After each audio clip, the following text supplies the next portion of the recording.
오늘 성경엔 저는 이 사도 바울의 모습을 보면서 사도 바울의 마음이 참 넉넉한 마음이었다라는 걸 느끼게 돼요. 그 넉넉한 마음을 가진 사람은 자기를 이렇게 내려놓는 것을 두려워하지 않습니다. 여러분, 보통 내려놓는다는 것은요, 아주 고도의 영성을 가졌을 때 가능해요. 그렇죠? 이게 내려놓아지는 게 쉬운가요?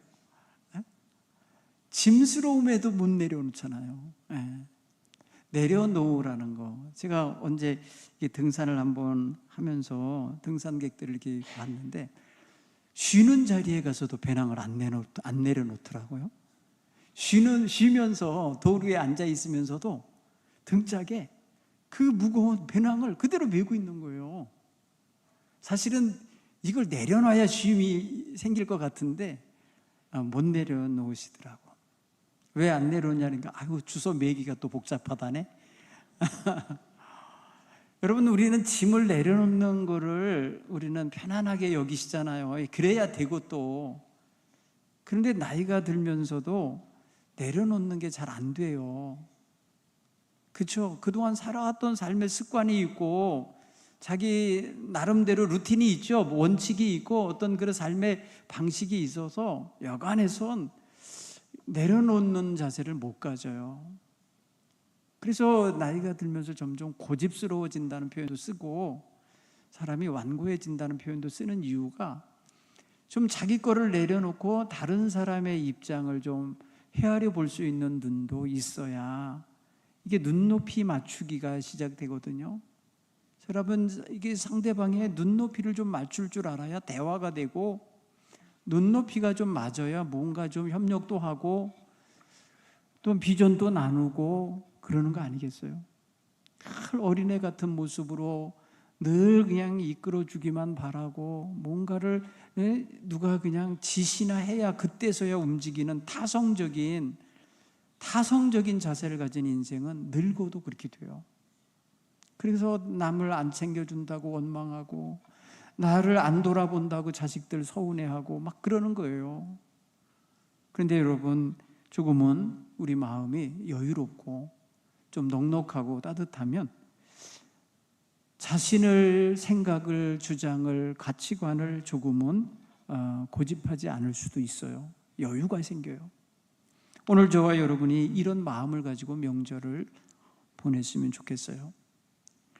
나를 내려놓는다는 건 정말 고도의 영성에서 나오는 자세이긴 하지만 그래도 우리가 일상생활에서 조금은 자신을 포기하고 자기에게 와지는 몫을 조금 덜어주고 또 자기 중심적인 삶의 태도를 조금 바꾸고 하는 거는 누구나 다 할 수 있을 거라 생각이 되죠.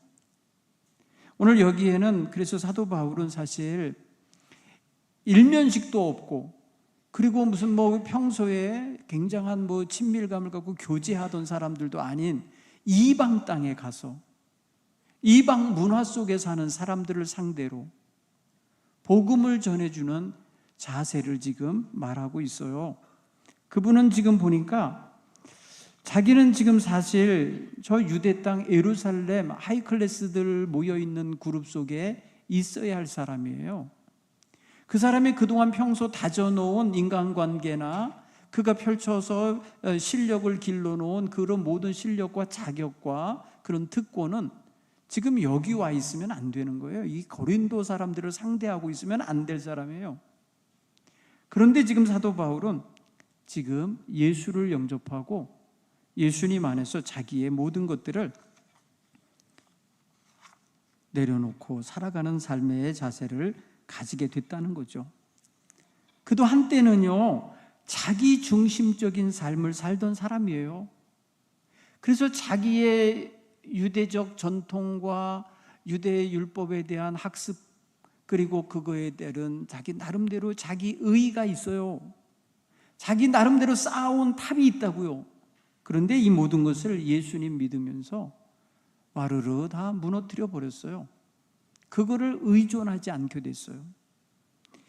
그는 말합니다. 내가 예수 만나기 전에 가졌던 가치관들, 나에게 유익했던 것들, 나아가 내가 자랑 삼았던 모든 것들 다 내려놓았다는 거예요. 포기했다는데 어떤 식으로 내려놨다고 표현하냐면 배설물 같이 여기노라. 유익하던 거 다 버리고 배설물 같이 여긴다. 왜 그러냐 그랬더니 오직 예수 그리스도를 아는 지식이 고상함을 알고 예수 그리스도를 얻기 위해서, 예수 그리스도의 부활에 동참하기 위해서 그와 같이 삶의 방향을 바꿨노라고 고백을 해요. 여러분, 이건 빌립보 교회에게 보낸 편지에 그 고백이 들어있어요. 그는 예수님을 만난 후에 삶의 중심점에 자기를 위한 것들로 쌓아놨던 그 자리를 예수님으로 채웠어요. 그래서 삶이 바뀌더라고요. 무엇을 마음에 중점 두고 사느냐에 따라서 그 삶의 방식이 달라지고 내용이 달라지고 삶의 길이 달라지는 거예요. 그래서 사도 바울은 그래서 자기 중심적인 삶을 버리고 그리스도 중심의 삶을 살아가는 그런 인생으로 재정렬, 재조정이 됩니다. 여러분, 예수 믿으면 이게 일어나는 거예요. 예수를 영접하여서 예수님을 나의 구세주로 고백하면 기본적으로 세팅이 이렇게 되는 거예요. 심령이 새롭게 변화를 받아 그 삶이 조정이 돼요. 삶의 방식이 바뀌어요. 삶의 내용이 달라져요. 그리고 삶의 의미와 가치를 부여하는 것들이 달라지게 됩니다. 그래서 우리 사랑하는 성도들의 마음속에도 우리 예수님 만나시고 진정한 회심을 경험한 분들은 분명히 삶이 변화됐을 거예요. 자기 중심적인 삶에서 주님 중심의 삶으로 바뀌어 있을 거예요. 그게 굉장히 중요한 증거입니다. 예수님을 만나기 전 바울은 굉장히 율법적인 의에 사로잡힌 사람이에요. 율법의 조항조항을 지켜나가는 것을 그냥 삶의 굉장히 중요한 기준점으로 삼고 삶의 방식으로 삼았던 사람이에요. 그리고 자기가 속해 있는 혈통, 베냐민 지파의 혈통, 또 그 히브리인이라는 그 사실, 이거 굉장히 자랑스럽게 여겼어요. 또 그는 최고의 학문을 가르쳐 주시는 가말리엘의 문화생으로서 아주 수준급의 종교 철학과 율법 해석 능력과 리더십을 갖추게 됐어요. 그런가 하면은 그는요, 로마 시민권을 가지고 있어요. 여러분, 오늘날 미국 시민권을 갖기 위해서 얼마나 각국의 사람들이 노력하는지 몰라요. 미국에 들어가는 영주권 자체, 비자 발급 자체가 지금은 이제 비싼 비자가 되고 말았고, 영주권을 얻으려면 엄청난 돈을 가지고 들어가야 되고 돈을 내게 돼요. 미국인의 자격증을 따는데 굉장한 많은 돈이 들어요. 그러니까 옛날 로마 시민권을 갖는 건 굉장히 어려웠어요. 로마시가 100만 명 정도 모였던 시라고 하는데 당시에 그중에 참된 시민의 시민 권리를 가진 사람 몇 없어요. 대부분 노예, 전쟁 포로, 종들로 구성되어 있어요. 그들이 사회를 운영하고 모든 결정과 방향을 잡는 로마 시민의 위치에서 이렇게 특권을 누리는 이들은 심히 적었어요. 그래서 로마 시민권을 가진 것은 굉장한 특권이었고요, 명예였어요. 사도 바울에게 이게 다 있었던 사람이에요. 예수님 처음 만날 때 나이가 한 30여 세 됐을 때요, 젊은이에요. 젊은이에게 이런 특권과 이런 자격과 이러한 모든 것들이 갖춰져 있다 그러면 그 사람의 삶은 굉장히 승승장구할 수 있는, 정말 자신의 기본적인 베이스가 아주 든든하게 깔려 있는 사람이죠. 예수 만나기 전에 그랬단 말이에요. 예수를 만난 후에 그는 이 모든 것을 배설물같이 여기며 버렸다는 겁니다. 이거 버리기 어려운 거예요. 오히려 이걸 따기 위해서 지금 아주 별난 노력을 다하는데, 여러분, 이거 버린다는 게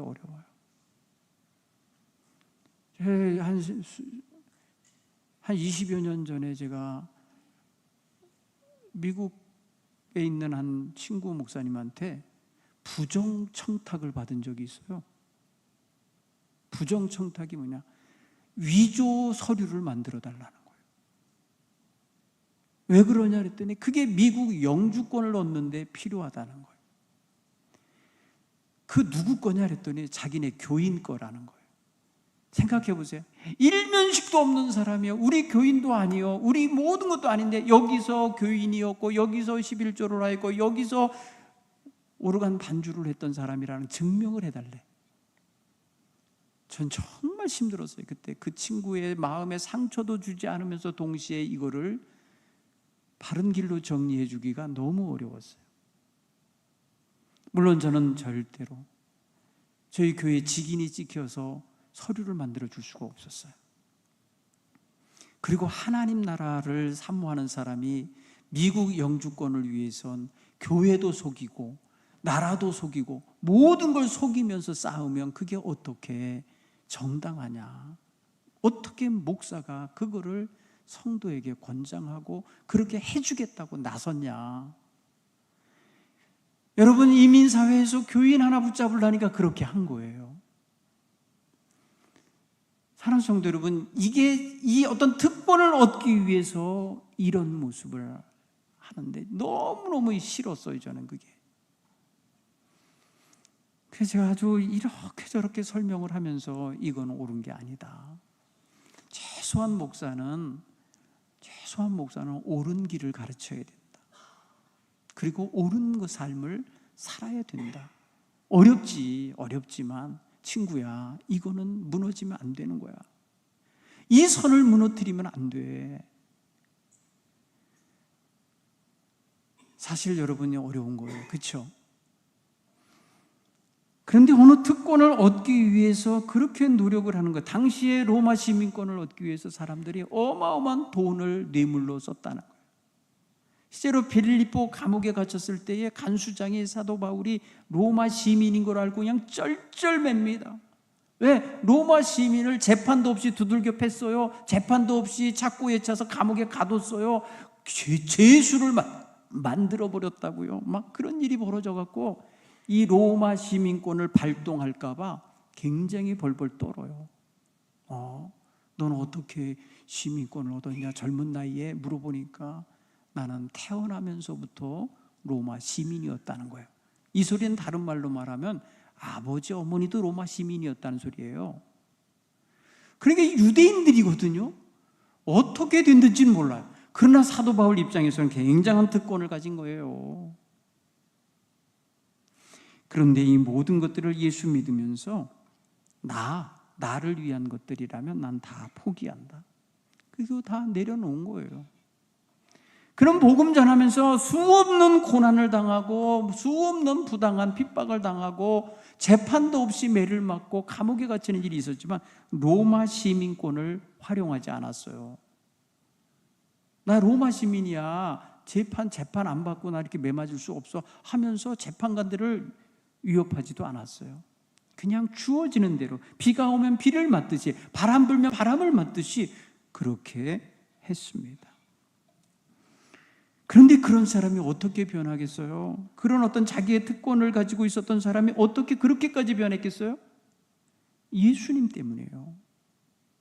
여러분, 예수님이 그 심령 속에서 주인이 되시면 인생의 목표와 의미와 가치와 존재 이유가 달라진다 그랬잖아요. 사도 바울이 바로 그런 사람이 된 거예요. 완전히 새로운 사람이 된 거예요. 그래서 오늘 이 본문의 말씀에도 보면 고린도 교인들에게 편지를 보냈을 때에 내가 고린도에 가서 전도하던 생활이죠. 고린도는요, 사실 참 오랫동안 머물러 있었던 곳이에요. 사도 바울이 그곳에 오랫동안 그곳에서 천막 짓는 일을 해가면서 복음을 전했던 자리예요. 그래서 그곳에서 복음 전했던 기억들을 생각하는데 그걸 가지고 편지를 보낼 때 사실 사도 바울은 고린도 교회에게 외면당하고 있었어요. 배척당하고 있었어요. 왜냐하면 사도 바울이 개척한 교회임에도 불구하고 나중에 뜨내기 전도자들이 드나들면서 왜곡을 시켜버렸어요. 다른 복음을 주기도 하고 파벌을 형성시켜 놓기도 하고요. 그런가 하면 사도 바울을 폄하하여 깎아내렸어요. 저 사람 예수 제자도 아니야. 저 사람 예수 믿는 사람 핍박하던 자야 하면서 사도 바울을 아주 깎아내렸어요. 고린도 교인들은 그대로 믿었어요. 그래서 사도 바울로 하여금 고린도 교회에 다시 오지 못하게 막고 있었어요. 우리 교회에 이제 들어오지 마시라고 이래서요. 그때 사도 바울의 편지를 보내고 있는 거예요. 사도 바울의 눈물의 편지가 고린도 후서예요. 실제로 너무나도 눈물이 나고 아팠어요. 모든 특권을 내어놓고 버리고 저들을 위해서 복음 전하는 일에 혼신을 다했거늘 저들이 그를 오해하고 그에 대하여 아주 비정한 태도를 보이는 것에 마음이 아팠죠. 오늘 사도 바울이 자기가 어떤 태도와 자세를 가지고 복음을 전한다고 말하나 보세요. 16절에 보면 자기는 이 복음을 전할지라도 자랑할 것이 없으면 내가 부득불할 일이다. 이거 당연한 일이기 때문에 자랑거리가 아니었어요. 자랑 삼으려고 하는 게 아니었어요. 그런가 하면은 이렇게 복음 전하지 않으면 내게 화가 미칠 것만 같아. 내가 견딜 수 없는 마음으로 하는 거야. 그리고 여러분 17절에 보면 나는 사명을 받았노라. 이렇게. 여러분 사도 바울이 오늘 복음 전하면서 자기를 내려놓는 태도를 구체적으로 얘기한 것이 이제 19절 이하인데요. 내가 모든 사람에게 자유하나 스스로 종이 된 것은 아무쪼록 더 많은 사람을 구원하는데 이르게 하고 싶은 거예요. 얻고자 함이라. 율법 있는 자에게는 내가 율법이 얽매여 있지 않지만 율법 있는 자처럼 다가갔다. 누구에게 그랬겠어요? 해외에 나와 있는 유대인들에게 그렇게 다가간 거예요. 그 다음에 율법 없는 자에게는 내가 그리스도의 율법을 갖고 있는 자지만 정말 율법 없는 자처럼 다가갔다. 누구겠어요? 이 대상이 바로 이방인들이에요. 이방인에게는 이방인의 모습으로, 유대인에게는 유대인의 모습으로, 종에게는 종과 같은 심정으로, 일꾼에게는 일꾼의 모습으로, 이렇게 그 상황에 맞게 그 상대에 맞는 눈높이를 맞춰서 다가갔다는 거예요.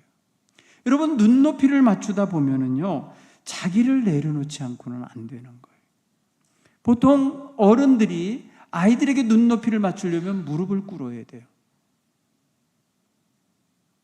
애들의 눈높이를 맞추려니까 내가 무릎을 꿇어서 무릎에 꿇어줘야 걔 눈높이와 내 눈높이가 비슷하게 되니까 눈 맞추기가 되죠. 그런데 이거를 여러분 정신적인 자세로 따지면 뭐예요? 품는 거예요. 이해하는 거예요. 그 아이를 이해하고 그 수준의 사람을 이해하고 그 형편의 사람을 이해하고 그 상편에 있는 사람을 내가 품는 자세인 거예요. 결국에는. 그렇죠? 근데 보통은 사람들이요 다른 사람을 품기보다는 좀 이렇게 치고 막아내고 배타하고 이러는 성향이 좀 강하죠. 못하고 부족하다 그러면 그거 그냥 비판하고 그거 그냥 책임성 없는 말로 상처 주고 이런 게 더 쉬워요. 보통 그런다니까요. 눈높이를 맞추고 자기를 나기를 내려놓는 마음, 열어놓은 마음으로 다가가면 기본적인 게 뭐냐면 이해하는 거예요. 여러분 이제 이 추석에 믿지 않는 가족들, 형제 자매들, 자녀들 보게 될 거예요. 여러분 눈높이로 맞춰서 다가가려면 이해하는 자세가 먼저 필요할 거예요. 이해해서 조용히 다가서서 대화를 하려고 하려면 내 모든 고집, 내가 지금 쏟아놓고 싶은 마음, 내가 이게 차고 넘쳐서 그냥 구멍만 나기만 해도 쏟아져 나올 것 같은 그런 것들을 낮춰야 돼요. 그러지 않고서는 소통이 이루어질 수가 없을 것입니다. 사도 바울은 지금 복음이 흘러가기를 원합니다. 복음이 흘러가는 데 있어서 그냥 폭포처럼 쏟아주고 싶은 게 아니라 그냥 자연스럽게 서로 눈높이를 맞춰서 흘러 들어가게 하고 싶은 거예요. 여러분 이게 파나마 운하나 커다란 운하들을 보면요 운하가 뭔지 아시죠? 육지로 배가 지나가게 하는 거예요. 육지인데 그곳을 물길을 내서 물 높이가 안 맞거든요, 이게. 그래서 그 물 높이를 맞출 때는 반드시 수문 앞에서 저쪽에 기다려지고 있는 저쪽 물하고 이쪽 물하고 높이를 맞춰야 돼요. 양쪽을 다 막아놓고. 그래서 평평하게 됐을 때 이쪽 배가 저로 들어간 다음에 다시 저쪽 문을 열면 또 다른 데로 그렇게 맞추면서 가서 나중에는 배가요, 커다란 산도 넘어가는 거예요. 그런데 여러분 보세요. 우리가 정말 어떤 사람이 됐든지 마음을 소통하려고 할 때에 일방적으로 내 높이에 눈높이로 끌어올려서 이야기를 하려고 그러면 이해도 못하거니와 받아들이지도 않아요. 무시당한다는 느낌이 들어요. 정죄당한다는 느낌이 들어요. 너는 왜 그거밖에 못해? 빗나갔다고 이해를 들어요. 그러니까 여러분, 이해하면서 그 사람의 입장에서 지금 얼마나 힘든지, 얼마나 괴롭고 정말 빗나간 삶 속에서 안타까워하고 있는지를 먼저 감지하고 다가서야 될 줄 믿습니다. 여러분, 사도 바울이 종이 아닌데 종의 자세를 가졌다는 거, 이방인이 아닌데 이방인의 자세를 가졌다는 거, 이런 건 사실 그가 내려놓지 않으면 안 될 것들이 많은 거예요.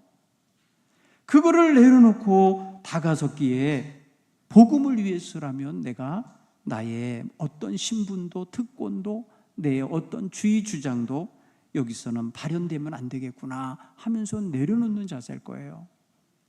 오직 주님만을 전해주고 싶은 마음, 오직 주님의 사랑이 흘러가게 하고 싶은 마음에 걸림돌이 될 만한 것들을 제어하는 거죠. 오늘 우리가 그런 마음에서 정말 어느 상대를 상대하든지 그분의 마음을 헤아리려면 그에 대한 사랑의 마음과 그를 이해해 주는 마음이 항상 선행되어야 할 줄 믿습니다. 무엇도 여러분 자기 자신의 좋은 거라 하여서 상대방도 좋아할 거라고 생각할 수는 없어요. 나는 지금 예수 안에서 살면서 은혜 받고 기도하면서 영적으로 풍성한 속에서 살고 있어서 좋은데 상대방은 완전히 다른 데서 그거하고는 아무런 상관없는 데서 살고 있거든요. 필요성도 못 느끼고 있거든요. 전혀 그것에 대하여 관심도 없거든요. 그런 상대랑 어떻게 이렇게 이질적인 전혀 다른 차원의 가치관과 다른 차원의 기쁨과 만족을 갖고 사는 사람의 대화가 되겠어요? 결국엔 피상적인 거 조금 하다 마는 거죠. 그런데 여러분, 실제로 가만히 그 상대방을 이해하면서 관찰하면서 대화하다 보면 얼마나 힘들어하고 있는 건지, 그 영혼이 지금 얼마나 단식하고 있는 건지, 얼마나 지금 괴로워하며 방황하고 있는 건지가 보일 거예요. 거기에 맞게 위로해주고 이해해주고 두둔해주고 격려해주면서 그리스도의 사랑을 묻혀드려야죠. 그리스도의 사랑을 그렇게 묻어가게 하셔야 할 줄로 믿습니다. 사실 이 길이 사실은 쉽지 않아요. 시간도 없거니와 그렇게 깊이 대화할 여유도 없고 마음도 없고, 그러니까 너무너무 형식적으로 사람을 대할 수밖에 없어요. 그런데 가족은 달라요. 가족은 인간관계 속에서 가장 친밀한 관계잖아요. 다른 사람들은 그냥 내가 선택할 수 있는 것이었지만은 가족은 내가 선택한 게 아니에요. 내가 선택해서 넌 내 가족 돼 이런 게 아니라니까요. 하나님이 맺어주신 거예요. 하나님이 허락한 피로 형성된 관계가 가족이에요. 그렇기 때문에 가족들 간에는 서로를 위해서 배려하며 내려놓고 사랑으로 섬기는 자세가 필요한 거예요. 사람이 가정에서조차도 위로받지 못하고 가정에서조차도 참된 위로와 그러한 이해를 받지 못하면 어디 가서 받겠습니까? 조금이라도 자기를 이해해 주는 쪽으로 가게 돼 있는 거예요. 사람은 자기 마음을 이해해 주고 자기 마음의 아픔을 헤아려 주는 사람이 있는 곳을 좋아하게 돼 있어요. 여러분, 가정이 그렇게 돼야 돼요. 무슨 힘들고 어려울 때 정말 가족들이 서로 힘이 되어주면 얼마나 좋겠어요. 근데 뭔지 모르게 선이 그어지고 담이 쳐지고 문턱이 생겨 있고 문짝이 달려 있고 막 이렇다면은 뭔가가 그렇게 만드는 원인이 있는 거죠. 뭔가가 있는 거예요. 그 뭔가가 뭐냐 이거예요. 우리 마음에 그렇게 턱이 되어지고 문짝이 되어지고 그냥 마치 열려 있는 것 같은데 유리벽이 되어 있는 그게 뭔가? 상대방에 대한 경계심입니까? 아니면 나에게 상처 준 경험에 대한 상처의 아픔 때문입니까? 실망감 때문입니까? 아니면 경제적인 어떠한 이해타산이 얽혀 있어서 그런 겁니까? 뭔가가 있다면 여러분 그거 제거해 가셔야 할 줄 믿습니다. 그래야 행복한 가정 관계가 되지 않겠어요? 그래서 내 주변에 행복한 사람들이 자꾸 만들어져야 나도 같이 그 안에서 위로도 받고 같이 행복하게 살 수 있는 거 아니겠어요? 보통은 나는 행복하고 싶은데 내 옆에 사람들이 행복하는 것에 대해서 관심이 없어요. 무관심해요. 그러면 안 되는 거예요. 여러분, 내 주변 사람이 행복해 나도 그 행복을 유지할 수 있는 거예요. 여러분, 나는 행복하게 안정해서 사는데 내 옆집이 매일 싸워보세요. 불안해서 견딜 수 없어요. 네? 나는 평안하고 난 가정인데 내 형제의 집안이 지금 매일 그냥 막 분란이 일어난다고 해보세요. 얼마나 마음 한쪽이 힘들겠어요. 어머니 입장에서 아버지 입장에서 생각하면요 늘 앓는 손가락같이 아플 거예요. 그런데 내가 별로 거기에 관심을 안 두니까. 근데 내가 예수 믿는 사람이에요. 내가 지금 예수님 안에서 가치관이 바뀌었다는 사람이에요. 그런데도 안 바뀐 게 있는 게 바로 그런 것들인 거예요. 누구에겐 잘 보이고 싶고 누구에게는 인정받고 싶은데 가족들에게는 그게 아닌 거예요.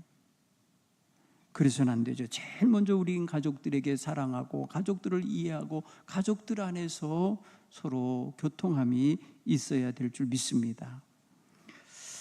명절이면 불편한 사람들이 있어요. 명절이면 불편하다고 하고 명절이면요 명절이 안 왔으면 좋겠다는 것 정도 있어요.